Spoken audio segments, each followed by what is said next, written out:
Well, hello again, my lovelies. Here we are for part 3 of The Fallen Angel from You to Me. Ready? Let's go. Take a seat. Because I'm going to finish telling you the story. So, where did we leave off? Oh, okay. We left off at how the being was sitting and contemplating and thinking and trying to understand exactly how he was feeling. And he was actually coming to terms with a lot of the emotions that he didn't first understand. A little more about how he could interpret all the things that had happened in the beginning when he first fell to this realm. And as days turned to weeks, he was in the wilderness, alone most days. Sometimes that human being that he had met that took sympathy upon him, he'd come visit, stay for a while and chat. Well, on this particular day, he had worked a good bit trying to, do the things that he needed to have the things he needed. And he felt tired finally by the evening. So he laid down under the stars. And as he slowly drifted off, he closed his eyes, thinking of all the good things that he could, like the little being that he had met previously. And all of a sudden, a picture came to mind. And as these pictures started to turn to frames,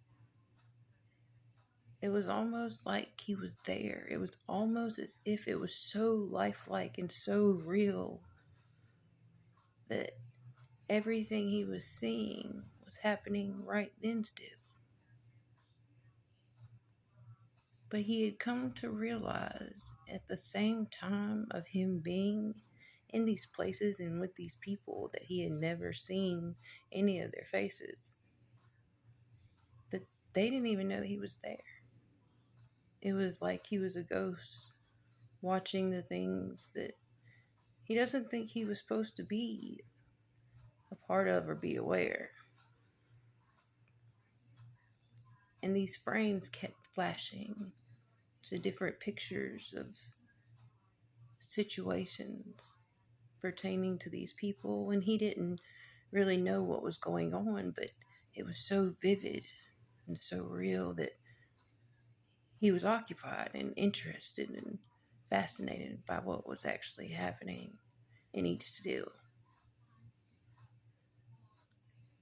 It was happening so quickly, but even when he awoke, it was like it was fresh in his mind, as if it happened right then.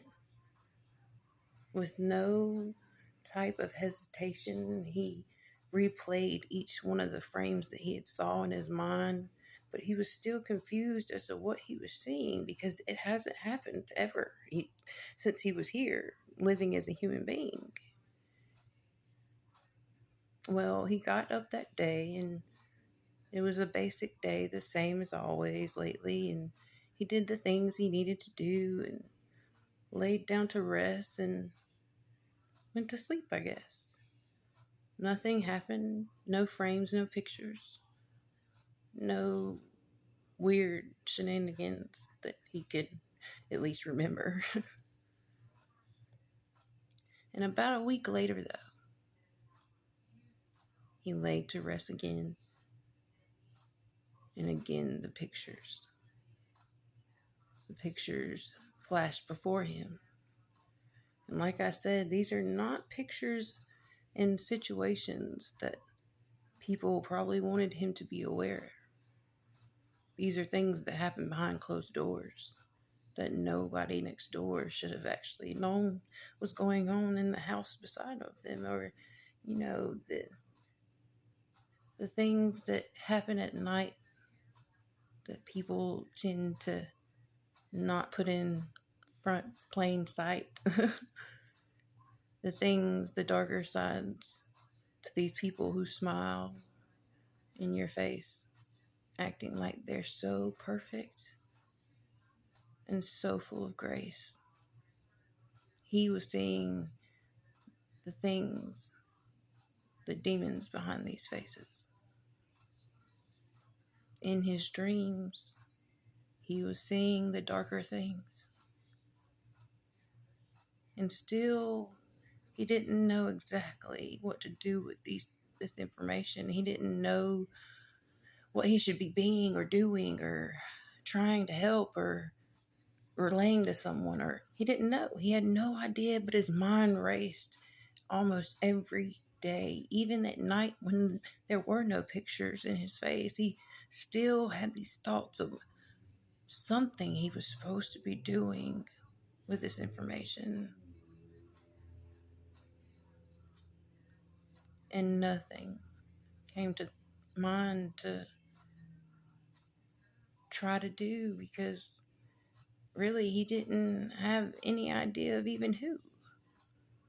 But he knew what he could do to make sure he remembered each picture frame that he had saw. So he began writing these pictures, depicting each one of them on the wall. So each night that he had actually dreamed and woke from a scene, he wrote it on the wall, noted every detail as if he was still standing there, watching it all. Part 4.